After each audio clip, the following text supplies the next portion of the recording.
सभी शिक्षक साथियों को मेरा नमस्कार। साथियों, मेरे YouTube चैनल में आप सभी का एक बार फिर से स्वागत है। साथियों, आज की इस वीडियो में हम बात करेंगे मानव संपदा पोर्टल के बारे में। जब हम मानव संपदा पोर्टल पर लीव के लिए अप्लाई करते हैं तो हमारे सामने बहुत सारी समस्याएं निकल कर आती हैं। मैंने CL के रिगार्डिंग एक वीडियो बनाई थी, उसमें शिक्षक साथियों की बहुत सारी क्वारीज थी। तो एक वीडियो मैंने बनाई थी कि जब हम CL ले लेते हैं और उसके बाद हम ज्वाइनिंग रिक्वेस्ट के लिए अप्लाई करते हैं तो उसमें भी काफ़ी समस्याएं शिक्षक साथियों के सामने आई। उन सभी समस्याओं को ध्यान में रखते हुए मैं ये वीडियो बना रहा हूँ। इस वीडियो में हम उन समस्याओं के बारे में जानेंगे जो समस्याएं अक्सर शिक्षक साथियों के सामने आती हैं। उन समस्याओं का क्या संभावित उत्तर हो सकता है, इस वीडियो में हम चर्चा करेंगे। साथियों, मैं आपको पहले ही बता देना चाहता हूं, मैं कोई एक्सपर्ट नहीं हूं।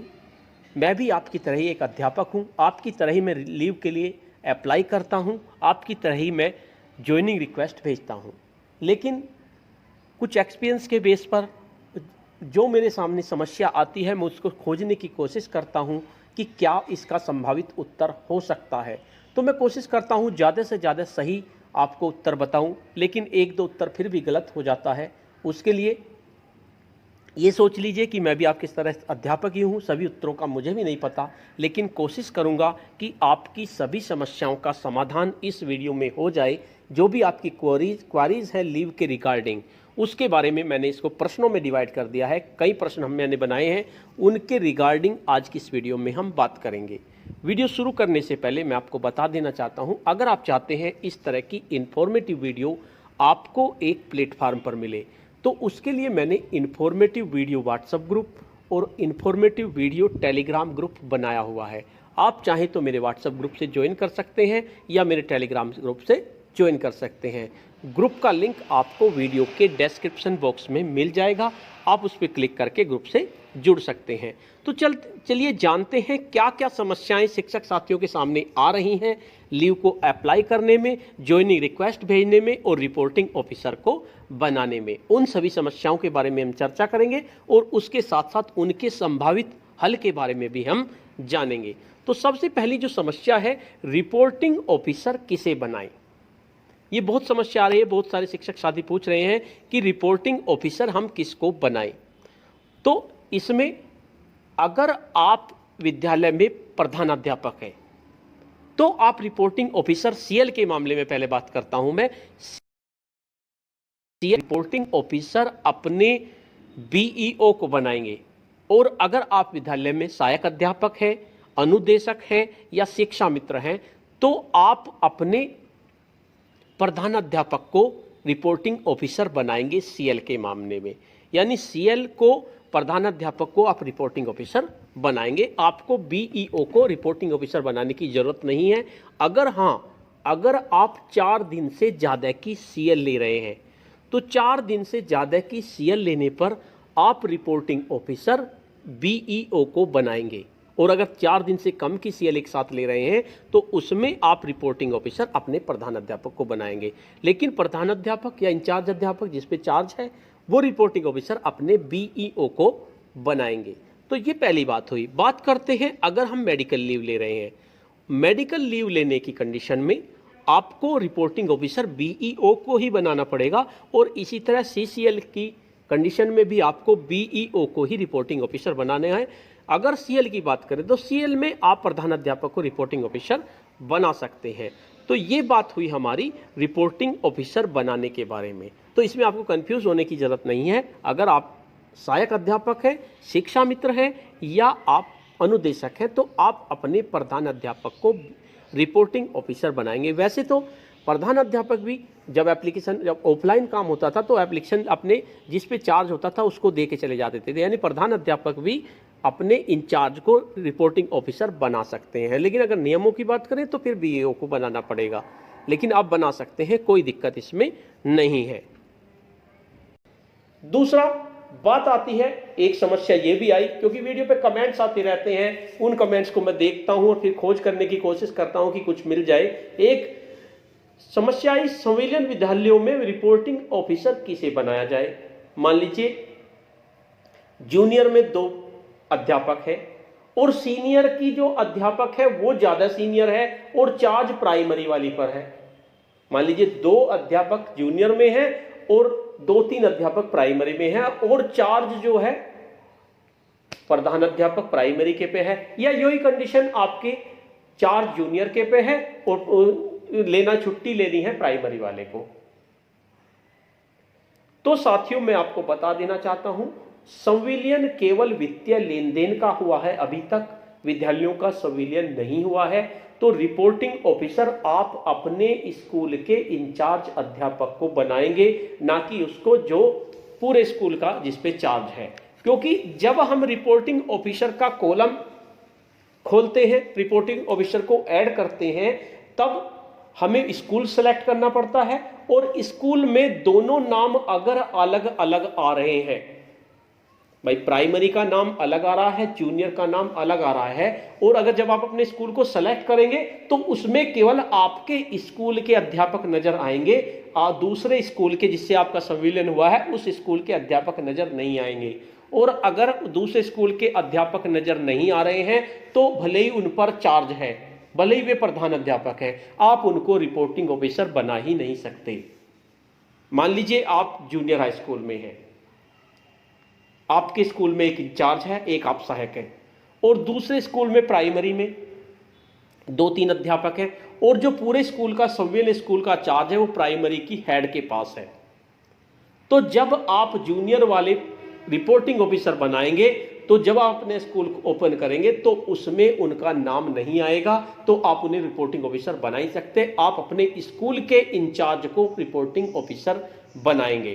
क्योंकि समय अभी कुछ दिन पहले मैं खबर पढ़ रहा था, अब जैसे हमारा दीक्षा और मानव संपदा मर्ज हुआ है, दोनों विद्यालयों को मर्ज करने की प्रोसेस चल रही है, और जब तक कि मर्ज करने की प्रोसेस नहीं चलती, सारे अध्यापकों के नाम एक साथ एक लिस्ट में नहीं आते, तब तक आपको अपने स्कूल के ही वरिष्ठ अध्यापक को इंचार्ज बनाना होगा। तो ये आपकी दूसरी समस्या हुई। तीसरी बात आती है, आपने सैटरडे और मंडे को कैजुअल लीव ली, तो क्या संडे भी कैजुअल लीव में जोड़ा जाएगा? ये भी प्रश्न कुछ लोग पूछ लेते हैं। तो ये स्पष्ट है, अगर आपने संडे और मंडे को कैजुअल लीव ली तो संडे आपका कैजुअल लीव में नहीं जोड़ा जाएगा, आपकी केवल 2 लीव जोड़ी जाएंगी, 3 नहीं जोड़ी जाएंगी, क्योंकि संडे को ऑलरेडी ही छुट्टी थी। तो कोई दिक्कत नहीं है, अगर आप सैटरडे और मंडे को छुट्टी लेते हैं तो आपकी 2 छुट्टी ही काउंट होंगी। यह आपका तीसरा प्रश्न हुआ। बात करते हैं 4th प्रश्न की। सैटरडे और संडे, ये गलत हो गया, सैटरडे और मंडे को आपने कैजुअल लीव ली थी, इसे मंडे मान के चलिए, सैटरडे और संडे लिख दिया मैंने, सैटरडे और मंडे को आपने कैजुअल लीव ली थी, इसे सही कर लेना। सैटरडे और मंडे को आपने कैजुअल लीव ली थी, ज्वाइनिंग रिक्वेस्ट कैसे सेंड करेंगे? भाई अगर आपने सैटरडे और संडे की लीव एक साथ ले ली, सैटरडे और मंडे की, सॉरी मैं बार बार संडे बोल देता हूं कि संडे लिखा हुआ है, ये गलती से लिखा गया, ये मंडे लिखना था मुझे, एम की जगह एस हो गया। अगर आपने सैटरडे और मंडे की लीव एक साथ ली थी, सैटरडे को ही अप्लाई कर दिया था, तो आप ज्वाइनिंग रिक्वेस्ट 1 भेजेंगे। जो आप मंडे के बाद ट्यूसडे को ज्वाइन करोगे तो ट्यूसडे को आप 1 ज्वाइनिंग रिक्वेस्ट ही आप भेजेंगे। और अगर आपने दोनों दिन अलग अलग लीव ली तो 2 ज्वाइनिंग रिक्वेस्ट भेजेंगे। पहली ज्वाइनिंग रिक्वेस्ट में सैटरडे की आप लीव चढ़ाएंगे, सफिक्स में 01 चढ़ाएंगे, क्योंकि उसके बाद संडे है, उसमें सफिक्स में 01 चढ़ाएंगे, और मंडे को सफिक्स में 00 चढ़ाएंगे, और दोनों की रिक्वेस्ट अलग अलग भेजेंगे। अगर आपने अलग अलग कैजुअल लीव ली है तो उस कंडीशन में आपको ऐसे करना है। नेक्स्ट प्रश्न आता है, साथियों ये प्रश्न मेरे दिमाग के हैं, खुद मेरे दिमाग में ये आए और कुछ वीडियो पे कमेंट्स किए, उन्हीं की मैंने खोज करने की कोशिश की। 1-2 प्रश्न का जवाब अगर आपको कुछ गलत लगता है तो आप कोशिश कीजिए कि उसको सुधार की तरफ जाए, क्योंकि हम सब लोग मिलकर अगर सुधार करेंगे तो बेटर होगा। नेक्स्ट प्रश्न आता है, पिछले माह ऑनलाइन लीव ली थी, मान लीजिए आपने पिछले माह ऑनलाइन लीव ली थी, क्या अब ज्वाइनिंग रिक्वेस्ट सेंड कर सकते हैं? ये प्रश्न भी कई बार पूछा गया कि जब पिछले माह ऑनलाइन लीव ली थी तो ज्वाइनिंग रिक्वेस्ट आप सेंड कर सकते हैं, नहीं कर सकते? बिल्कुल आपको ज्वाइनिंग रिक्वेस्ट सेंड करनी होगी, भले ही आपने जनवरी में लीव ली थी, फरवरी में लीव ली थी या मार्च में लीव ली थी। उसी तरह से ज्वाइनिंग रिक्वेस्ट सेंड करेंगे जिस तरह से करते हैं। लेकिन जब एक कॉलम आता है उसमें डिस्क्रिप्शन का, एक कॉलम डिस्क्रिप्शन का आता है, सफिक्स में आप जो सफिक्स होगी उसे आप लिख देंगे। मान लीजिए उसके बाद अगर छुट्टी है, स्कूल की छुट्टी है, तो सफिक्स में आप छुट्टियों की संख्या लिख देते हैं, और अगर छुट्टी नहीं है उसके बाद तो 00 लिख देते हैं। उसके बाद एक कॉलम आता है रीजन फॉर लेट ज्वाइनिंग, यानी आपने लेट ज्वाइनिंग क्यों की, तो उस कॉलम में आपको लिखना है विभाग द्वारा सूचना नहीं दी गई थी। आप या तो ये लिख दीजिए या ये लिख दीजिए लैक ऑफ नॉलेज, आपको नॉलेज नहीं थी कि रिक्वेस्ट भी भेजनी है। तो इस तरह की आप कोई बात लिख दीजिए कि विभाग द्वारा सूचना नहीं दी थी, या लैक ऑफ नॉलेज, या मुझे पता नहीं था। लेकिन आपको ज्वाइनिंग रिक्वेस्ट हर छुट्टी की भेजनी है, ये भी स्पष्ट है। नेक्स्ट बात करते हैं, नेक्स्ट आता है हाफ डे लीव क्या है। हाफ डे लीव अलग से मिलती है या कैजुअल लीव में गिनी जाती है? तो साथियों हाफ डे लीव अभी तक तो हमारे यहाँ कोई नहीं लेता, लेकिन हाफ डे लीव क्या होती है ये मैं बताता हूं। मान लीजिए आप स्कूल चले गए, आप 12 बजे तक स्कूल रहे, अचानक आपको कुछ घर में इस तरह की दुर्घटना हो गई, आपको स्कूल से आना पड़ा, तो उस कंडीशन में हाफ डे लीव ली जाती है।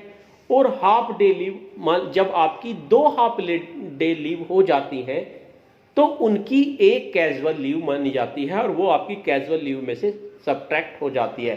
यानी जितनी भी आपकी कैजुअल लीव हैं, आकस्मिक अवकाश हैं, उनमें से वो घट जाती है। 2 हाफ लीव को मिलाकर एक कैजुअल लीव बनती है। ये आपका प्रश्न नंबर 6 हुआ। नेक्स्ट प्रश्न है ज्वाइनिंग रिक्वेस्ट भेजने के बाद भी ज्वाइनिंग स्टेटस पेंडिंग शो हो रहा है, क्या करें? भाई आपने ज्वाइनिंग रिक्वेस्ट भेजी और ज्वाइनिंग स्टेटस पेंडिंग शो हो रहा है, तो आपने किसे भेजी? पहले तो यही आपको पता होना चाहिए। मान लीजिए अगर आप बीईओ को भेजते हैं तो ज्यादातर पेंडिंग ही शो रहता है, क्योंकि बीईओ को इतना काम होता है, उन्हें टाइम ही नहीं मिलता रिक्वेस्ट को एक्सेप्ट करने का। तो उसके लिए तो आपको अपने बीईओ से संपर्क करना पड़ेगा, बीईओ से संपर्क करना पड़ेगा कि सर मैंने ज्वाइनिंग रिक्वेस्ट भेजी थी, आप उसको एक्सेप्ट कर लीजिए, मैंने ज्वाइनिंग कर ली है। और अगर आपने ज्वाइनिंग रिक्वेस्ट, मान लीजिए आप सहायक अध्यापक है, आपने छुट्टी की स्वीकृति भी अपने प्रधान अध्यापक से ली और रिक्वेस्ट भी फिर उनको ही भेज दी, तो फिर तो आपको कोई टेंशन वाली बात ही नहीं। अगले दिन आप स्कूल जाएंगे, अपने प्रधान अध्यापक से कहेंगे नो सर मेरी ज्वाइनिंग रिक्वेस्ट एक्सेप्ट कर लीजिए। अगर उनसे नहीं होती तो आप उनका फोन लेके, उनकी आईडी लेके अपनी ज्वाइनिंग रिक्वेस्ट एक्सेप्ट कर लीजिए, वो सबसे बढ़िया तरीका है। इसलिए सीएल अगर आपको लेनी है, प्रधान अध्यापक की तो मजबूरी है कि उन्हें बीईओ को ही भेजनी पड़ेगी, लेकिन आपकी मजबूरी नहीं है। आप सीएल जो है में रिपोर्टिंग ऑफिसर अपने प्रधानाध्यापक को बनाएं, उनको विश्वास में रखें, और जैसे ही आप इधर ले जाएं उनके फ़ोन से, उनकी आईडी से ज्वाइनिंग रिक्वेस्ट को एक्सेप्ट कर लें। नेक्स्ट प्रश्न है मेरा लीव बैलेंस 0 है, क्या मैं लीव ले सकता हूं? मान लीजिए आपका लीव बैलेंस ही 0 शो हो रहा है, तो आप कोई भी कंडीशन में लीव नहीं ले सकते। आपको अपनी बीआरसी पर जाकर अपनी लीव का जो बैलेंस है वो सही कराना पड़ेगा। जब तक आपका लीव बैलेंस सही नहीं होगा तब तक आप लीव नहीं ले सकते। तो ये आपका 8वां प्रश्न हुआ। नेक्स्ट प्रश्न है मेरा लीव स्टेटस पेंडिंग शो कर रहा है, मैं क्या कैसे ज्वाइनिंग कर सकता हूं? यानी आपने छुट्टी ली, मान लिया आपने बीईओ को ली या प्रधान अध्यापक को रिपोर्टिंग ऑफिसर बनाया, और उन्होंने किसी कारणवश वे भूल गए या उन्हें पता नहीं चला, या उन्हें बीईओ को तो पता ही रहता है लेकिन प्रधान अध्यापक हमारे बुजुर्ग होते हैं, बहुत से को नहीं पता चलता किस तरह से ज्वाइनिंग रिक्वेस्ट या लीव रिक्वेस्ट एक्सेप्ट की जाती है, वो पेंडिंग शो होता रहता है। तो पहले आपको उसे सही कराना पड़ेगा, पहले उसे लीव को एक्सेप्ट कराना पड़ेगा, उसके बाद ही आप ज्वाइनिंग रिक्वेस्ट भेज सकते हैं। तो ये भी आपको ध्यान रखना है। अपनी छुट्टी पूरी होने के बाद शाम को देख लीजिए कि क्या आपकी छुट्टी पेंडिंग तो शो नहीं हो रही। अगर शो नहीं हो रही तो उसको अच्छी बात है, और अगर शो हो रही है तो पहले उसे एक्सेप्ट कराइए, उसके बाद आप ज्वाइनिंग रिक्वेस्ट भेजिए। तो साथियों ये प्रश्न थे जो मेरे दिमाग में आए, मेरे वीडियो पे कमेंट्स आए उनसे रिलेटेड, और मैंने कोशिश की है कि इन प्रश्नों के जवाब देने की। हो सकता है इनमें से कोई जवाब आपको सही ना लगा हो या मैंने कुछ जवाब गलत दे दिया हो, तो उसके लिए मैं आपको से सॉरी बोलता हूं। मैंने कोशिश की है सही जवाब देने की। वैसे मैं भी कोई एक्सपर्ट नहीं हूं, मैं भी आपकी तरह एक अध्यापक हूं और कोशिश करता हूं कि आपकी समस्या का समाधान करूं। तो साथियों आपको ये वीडियो कैसी लगी? अगर आपको ये वीडियो अच्छी लगी तो इस वीडियो को लाइक कीजिए, शेयर कीजिए और वीडियो पे कमेंट्स कीजिए। और अगर आप मेरे चैनल पे नए हैं तो चैनल को सब्सक्राइब कर लीजिए तथा इसके साथ साथ बेल के आइकन को प्रेस कर दीजिए, जिससे कि आपको नेक्स्ट वीडियो का नोटिफिकेशन मिल सके। धन्यवाद।